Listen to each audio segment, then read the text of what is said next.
on Alan Wake. Alice has been kidnapped. Alan, please help me. Alice? You'll do exactly what I say if you ever want to see your wife again. I can't tell anyone except my agent Barry. Damn it, Barry, they'll kill her! You're my best friend, and I'm worried that you're not right in the head. The ransom is a manuscript I supposedly wrote that's coming true before my eyes. It happened just the way it was on that page. So dark. I have found only a few scattered pages. I want the entire manuscript. The deadline is in 2 days. I found Mr. Wake's pages. Good girl. How the hell did she get her hands on the manuscript anyway? I don't know. She's resourceful. I told you you were too hard on her. Listen, I found out all sorts of interesting stuff while I was digging around. Yeah. Mr. Wake, it's Sheriff Breaker. We have an FBI agent here, Agent Nightingale. FBI? He's anxious to see you. You'd better come to the station. Okay, I'll be right over, Sheriff. Let's make this quick, huh? Help you folks? Name's Randolph. I'm the manager. We're looking for Rose. Works as a waitress down at the diner. Rose, sure. Nice girl. Who wants to know? I'm Alan Wake. The writer, huh? I heard on the radio you were visiting. Well, I'll show you her trailer. That Rose, she's a nice girl. Always pays her rent on time. As I was saying, Al, I found all sorts of weird stuff from the local newspaper's archives. This place is crazy. Disappearances, mysterious deaths, urban legends come true, and get this, most of this stuff takes place around Cauldron Lake. Well, you ain't wrong, mister. The Indians thought the lake was a doorway to the underworld. I'm the God-fearing type myself. I don't hold with that sort of thing. Yeah, okay. Anyway, there was an island there owned by a guy called Thomas Zane. Now, some of the articles I found about him make him out to be a famous writer, but I ran a bunch of searches, couldn't find a single thing he wrote. Zane was heavily into diving, so much so that the place came to be called Diver's Isle. But the volcano under the lake erupted in 1970, and Zane went down with the island. Yeah, how about that? It was there in the morning, as if it had fallen from the sky. But it would take a tornado to lift something like that. We're damn lucky it didn't crush any of the trailers.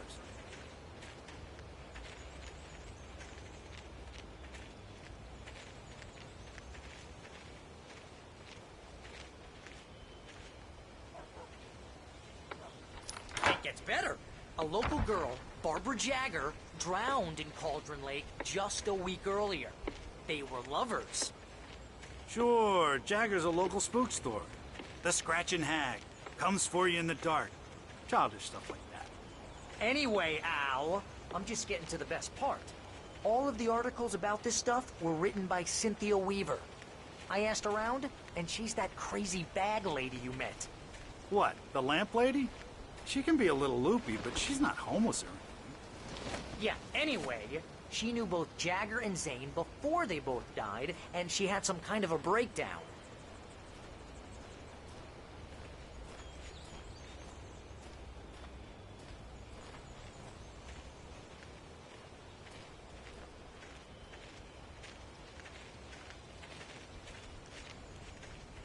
Well, mister, this here's Rose's trailer.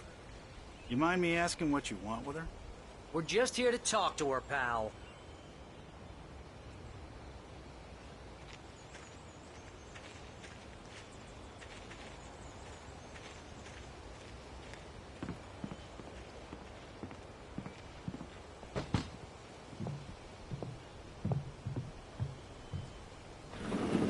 Welcome to... Oh dear, Mr. Wake. I'm so glad you're here. Rose, you have my manuscript? Oh. Oh, yes. Yes.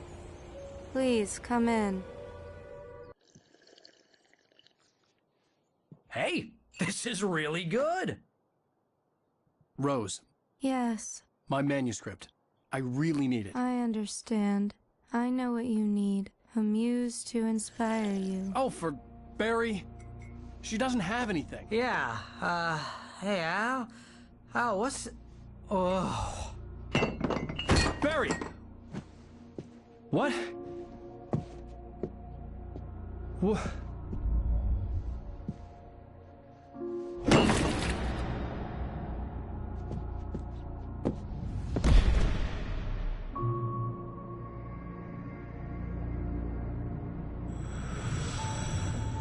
coming for you, hiding in my barber's skin. I'm too weak to stop it. You must turn the lights on. I promised I'd come visit you and your lovely wife. You must finish what you started. I insist. You must turn the lights on. Turn the light on. Back to work, boy.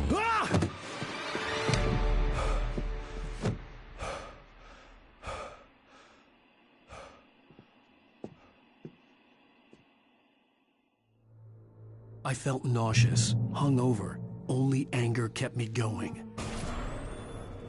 I can't tell reality from dream anymore, but it seems I have an imaginary editor to help me. She's an old woman in a funeral dress. I call her Barbara Jagger. She's very strict. I'm writing faster and faster.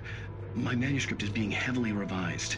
The edits are getting very aggressive, and each day there's less of me and more of her. I hate it, but I know she's right. She promises me I can save Alice this way. She knows more of this than I do. About the complex incantation I'm attempting. About this place. She's worked with another writer under similar circumstances, Thomas Zane. The genre of the story seems to be shifting. It's turning into a horror story. I'm getting close. I can feel it.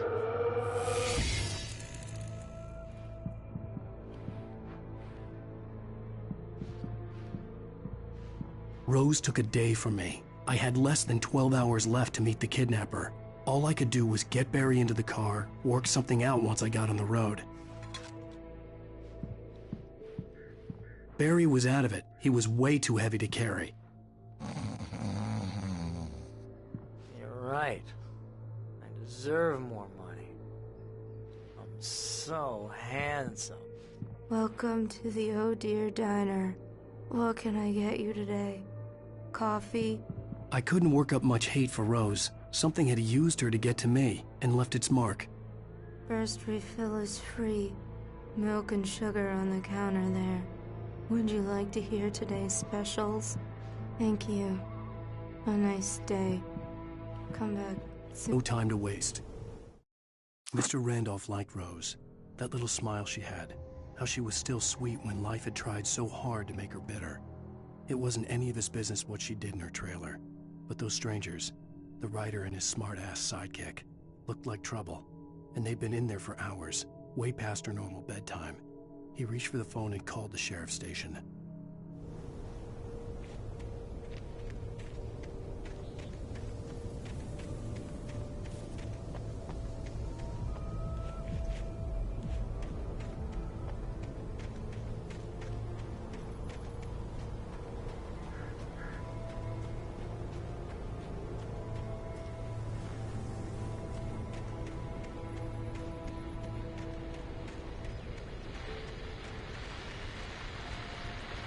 I just stepped outside to catch a breath of fresh air. Let me tell you, the weather's getting heavy.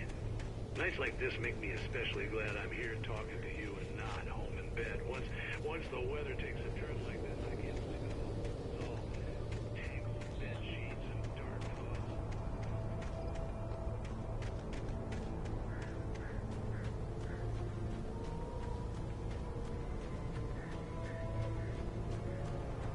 Oh, you're gonna get it now. God knows what you've done to that poor girl. This is Agent Nightingale, FBI! Get him up, Hemingway! You're under arrest! You move a muscle, I'll unload right in your goddamn face! Stay right where you are, Spillane!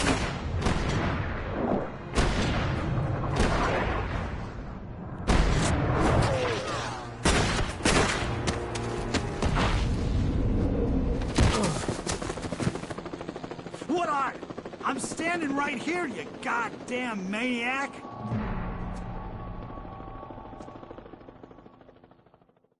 I hated to leave Barry behind, but there was no way I'd miss my appointment with the kidnapper.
For decades, the darkness that wore Barbara Jagger's skin slept fitfully in the dark place that was its home and prison.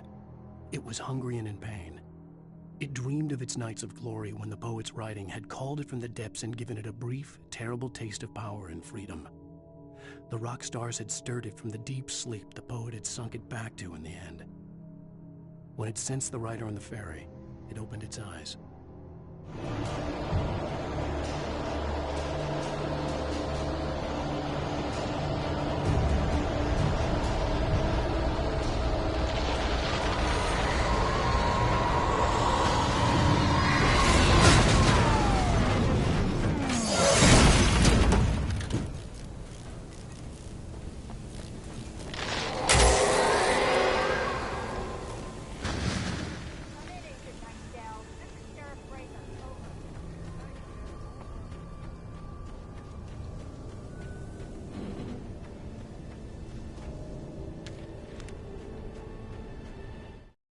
Rose didn't know how the strange old lady got in her trailer, and she looked wrong somehow. The woman showed her teeth in an approximation of a smile and traced a finger down Rose's cheek. "Pretty girl," she said. Rose felt as if she was falling asleep, but her knees didn't buckle. The crone spoke in a whisper, her words ice cold and dark in Rose's ear.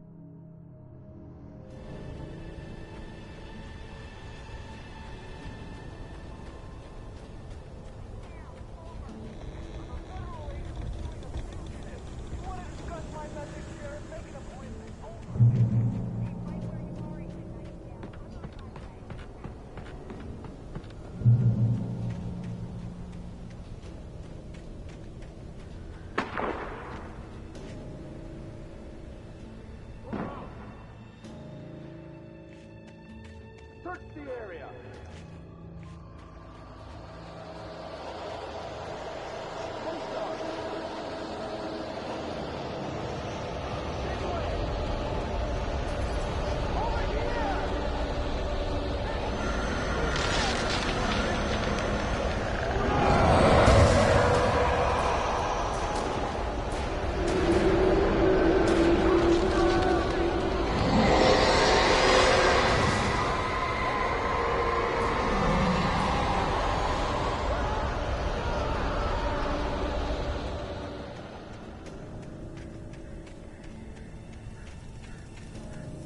This horror was everywhere I went, circling me. The cops didn't stand a chance. They were after a writer, not a monster.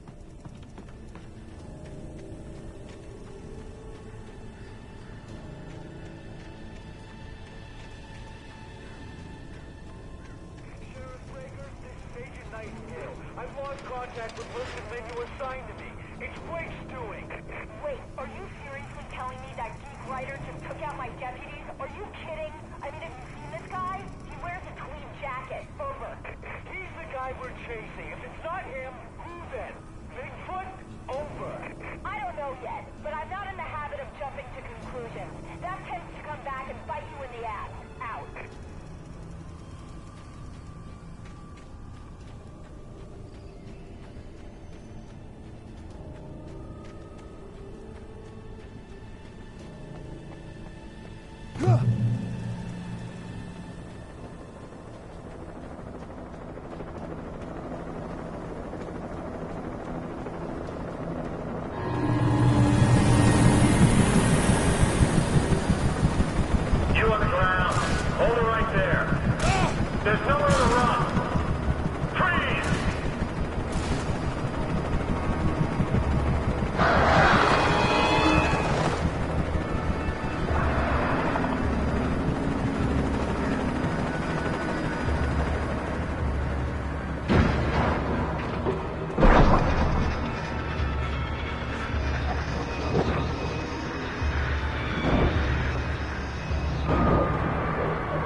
This is James. Mulligan, Thornton, come in. Over. Thornton here. James, we got both Wheeler and Rose in custody. They didn't put up a fight or anything. Why, they were... Hey, what you... Come on! Sit down and give me that. James, Mulligan here. Over. Go ahead, Mulligan. Over. We got Wheeler and Rose here. Wheeler's drunk or hopped up on something. Speaking of which, that Fed had a pretty distinctive whiff of Otis Scotch about him, if you know what I mean. Over. I don't have anything on that, Deputy Mulligan. Over. Well, whatever. Anyway, Rose is just being plain weird here. You better get Doc in to take a look at both. Over. Gotcha. You better get them here quickly. The Fed's gonna want to interview Wheeler. Over. Oh, yeah, I'll bet. Looks like they have a lot in common. Mulligan out.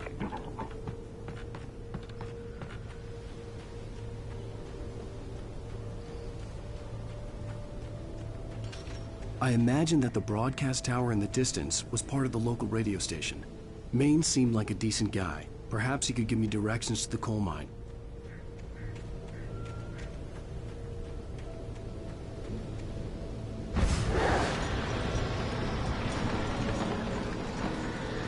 Unnatural shadows clung to the gate. The darkness that was after me was trying to stop me. I wouldn't get through without a light.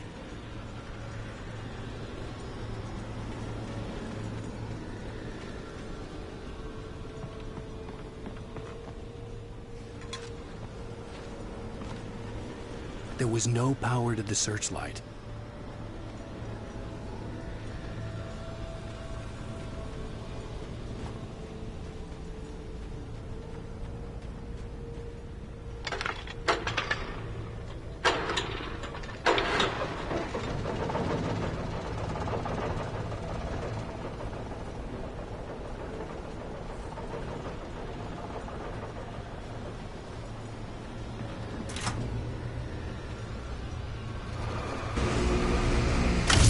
Generator conked out.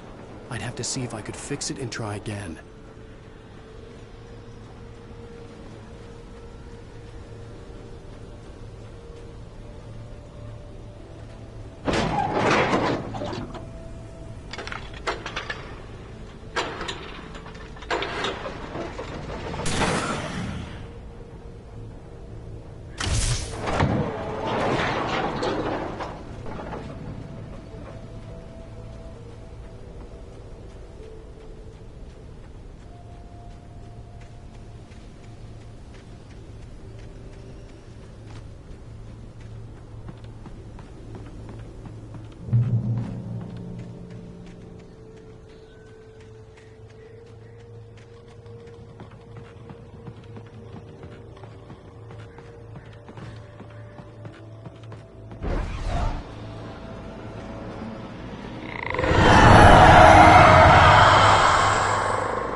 It took me a moment to recognize the flashbang grenades. They were an ideal weapon for my situation. Team 1, come in. Over. Team 1, this is Sheriff Breaker. Report. Over. Team 2, come in. I need a report.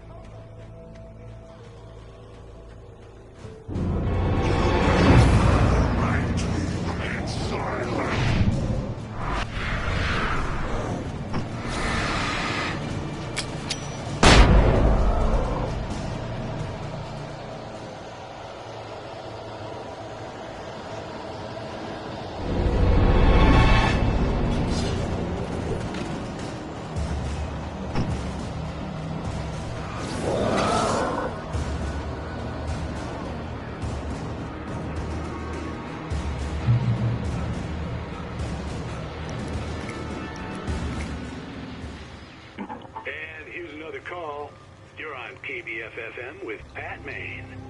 It's Milt Peabody, Pat. What's on your mind, Milt? Well, I live near the trailer park, Pat, and there's a big ruckus going on over there. Well, that's just up the road from me, too. What's going on, do you know?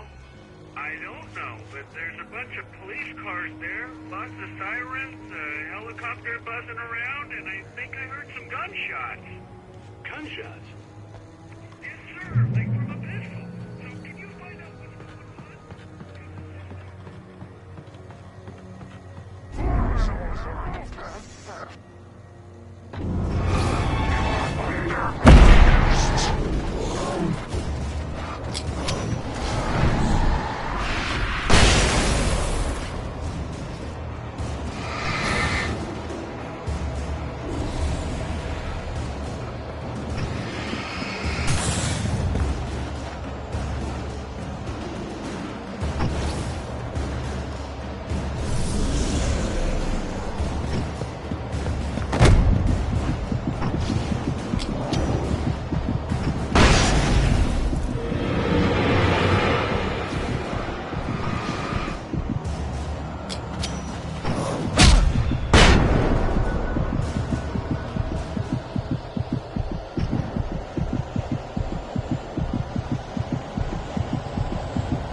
I hope Maine could lend me a car to get to the coal mine. Why, hello, Lorna. What do you have for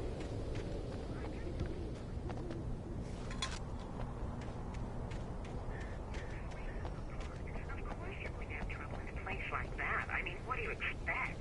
The sheriff should be helping us normal citizens instead of wasting resources on those people. Well, let the trash sort themselves out. I'm sorry, but my granddaddy settled in Bright Falls in 1911.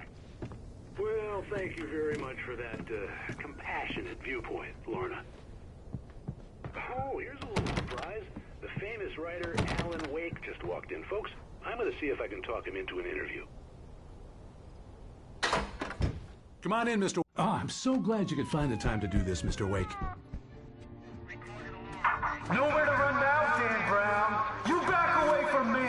Don't hurt. Whoa, whoa, whoa. Everyone calm down. Put the gun down. We're all friends here, right? Cool your jets, Nightingale. We got him. Judas Priest! What the hell's the matter with you? There's a civilian in there.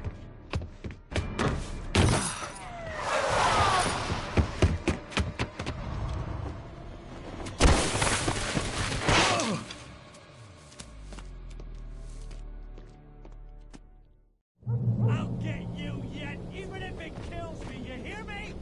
You hear me, H.P. Lovecraft? I had fallen off so many cliffs it was ridiculous. That's what you get for naming a book The Sudden Stop. It was probably good I hadn't had the chance to tell Maine where I was going. I'd have to lose the cops and find my own way to the mine. Nightingale stared through the broken studio window into the dark woods.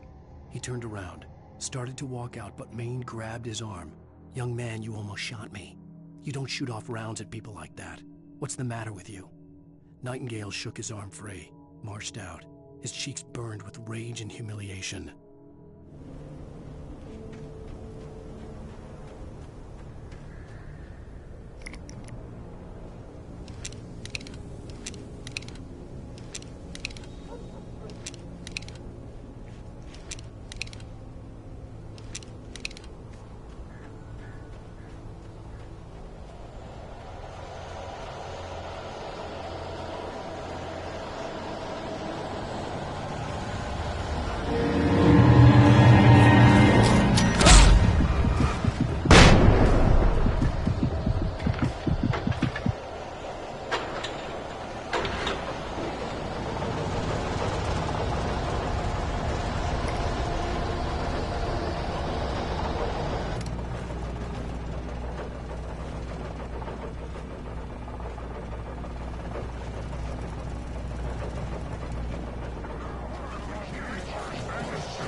Danny had stepped out, but what stumbled back in was something else. Something alien. A monster. Walter tried to kill it, first with his fists, then a chair. It wouldn't die. Instead, it kept coming, unaffected by the beating it had taken. After Walter managed to kick it down the cellar stairs, fear took over. He ran, got behind the wheel, gunned the engine. The booze wouldn't make him forget, but he knew he had to try.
was no sensible reason for the power company work lights to be here. It was almost as if they'd been left for someone like me to use.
bulldozer's engine roared to life. Mud and rocks flew as it fought for traction. It crashed through the concrete wall and landed heavily in the yard. If it were an animal, it would have shaken its head after the impact, fixed its eyes on me, and charged. Of course, it had no head, nor eyes. Shadows crawled on its form, twisting it into a monster. Then, it came for me.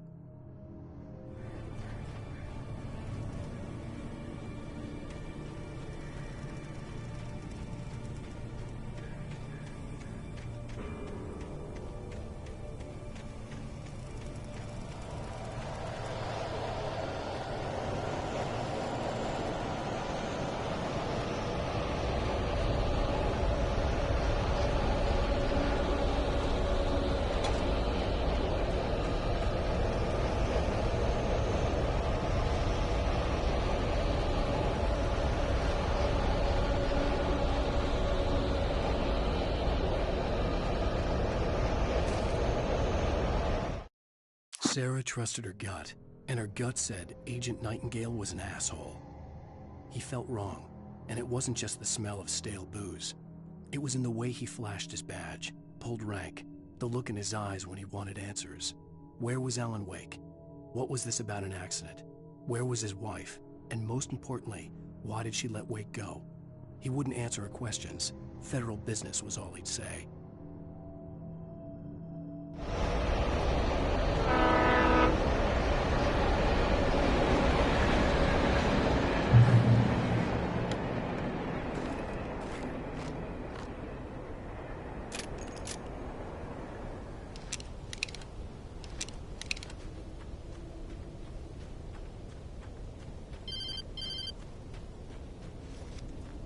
Hello? The most stubborn man I've ever met.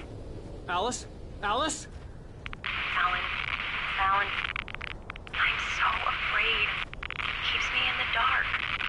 Please help me. I look at you, Alan, and it's not you. Something else. Looking out from behind your eyes. Alice, I'm here. I'm so alone here. It's all gonna go to hell. You need to be careful. Cooperate. The connection had been terrible, but that wasn't the only thing that hadn't been right with the call. She sounded wrong somehow, but she had called me. The pipe wrenched itself loose from the bridge's steel framework. Wrapped in darkness, it floated in midair, twitching. For a moment, I didn't understand what I was looking at. The heavy object lurched at me with impossible force. I threw myself out of the way, but just barely. When I turned my flashlight on it, it shook in a dark rage before it flew at me again.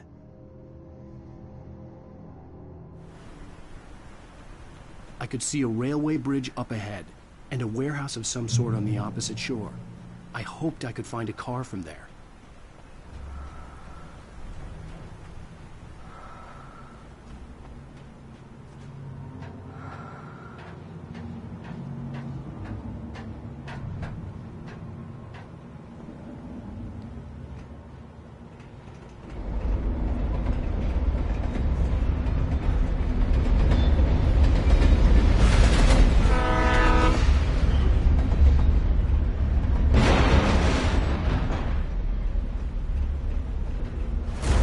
That was pursuing me was growing stronger, and it was taking over everything in its path.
slammed the door shut right in his smug face.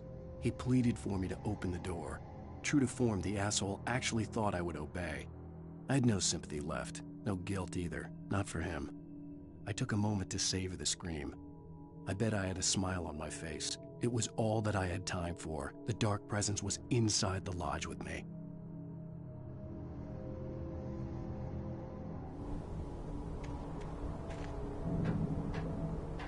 As a teenager, just starting to get interested in writing, Stephen King had been a source of inspiration to me. I thought about all the inanimate objects that had come to life in his books. No one is safe in a good horror story. Certainly not the protagonist. That's what makes them fun. This was anything but. The darkness could possess anything, and it was getting closer.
Take the facts of our existence for granted, unaware that they are merely a thin veneer of desperate self-delusion, covering the vast cosmos of madness and horror.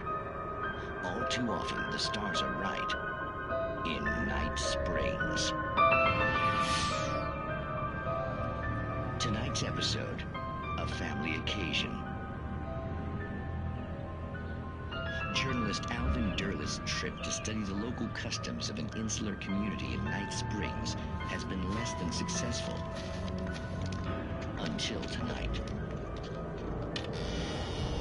Well, I'm glad you changed your minds about this. Ancient customs, local mythology. My editor loves this kind of stuff. Well, Mr. Derlis, we don't want to feel like we're on exhibition. But you have demonstrated the seriousness of your intent. Oh, I am serious. Really, just do your thing. I'll stay out of your way and observe. Actually, I thought you could assist us. I'm afraid we are a man short. It would provide you with an intimate perspective. Could I really? Of course, Mr. Derlis. Well, I guess that's the least What would I have to do? Oh, here. Let me show you with a kiss.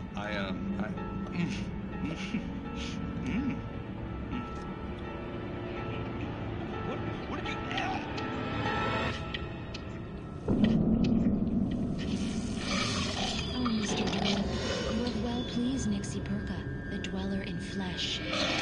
They shall host his 1,000 young, and all shall be glory.